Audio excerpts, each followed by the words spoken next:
E aí, se você está planejando fazer aquela clássica viagem de carro entre Belo Horizonte e Vitória, olha, presta atenção. A jornada mudou e mudou muito.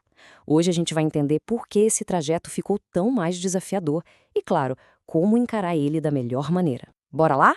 Vamos direto ao ponto, sem enrolação. Sabe aquela lembrança de fazer a viagem em 7 horas e meia? Então, pode esquecer, isso ficou lá no passado. A realidade hoje é bem diferente, com um trajeto que passa fácil das 10 horas. E aceitar isso é o primeiro passo para se planejar direito. Bom, para a gente se organizar, primeiro vamos entender o porquê dessa mudança toda. Depois a gente passa pelos obstáculos da estrada e, o mais importante, pelas estratégias para lidar com eles. Também vamos dar uma olhada na opção de viajar à noite e fechar com uma dica sobre a mentalidade certa para essa aventura.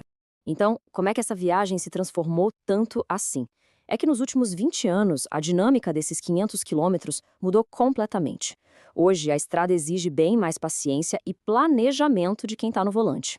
E se liga nesse número aqui porque ele resume tudo. 56 quilômetros por hora. Essa foi a velocidade média registrada numa viagem recente, tanto na ida quanto na volta. Isso dá uma ideia bem clara do ritmo da estrada hoje em dia. Pois é, a conta é simples, mas o resultado assusta um pouco. Numa média de 56 por hora, a viagem, sem contar nenhuma paradinha, já encosta nas 10 horas. O ponto principal é esse. É preciso recalcular totalmente as expectativas de tempo. Tá, mas o que exatamente está causando essa lentidão toda? Agora, a gente vai detalhar os desafios que transformaram essa viagem. A lista de problemas é grande, viu? E ela afeta o caminho todo. Mesmo com algumas melhorias, tipo até Joinmont-Levade, as curvas continuam perigosas e o volume de caminhões é gigante.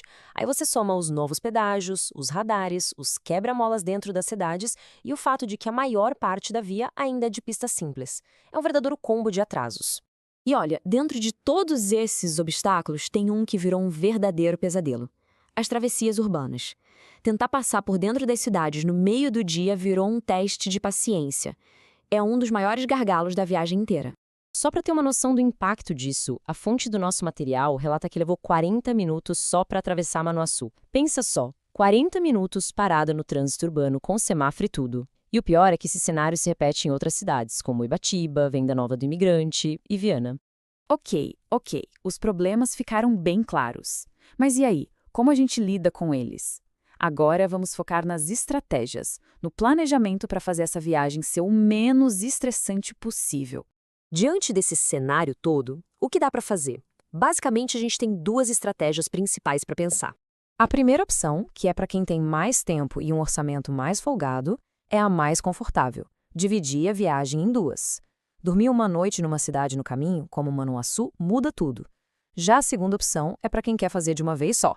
Aí o jeito é otimizar o horário de partida para pegar a estrada e, principalmente, as cidades o mais vazias possível.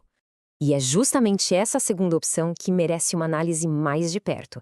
Porque, sabe, viajar à noite parece a solução mágica para fugir do trânsito, né?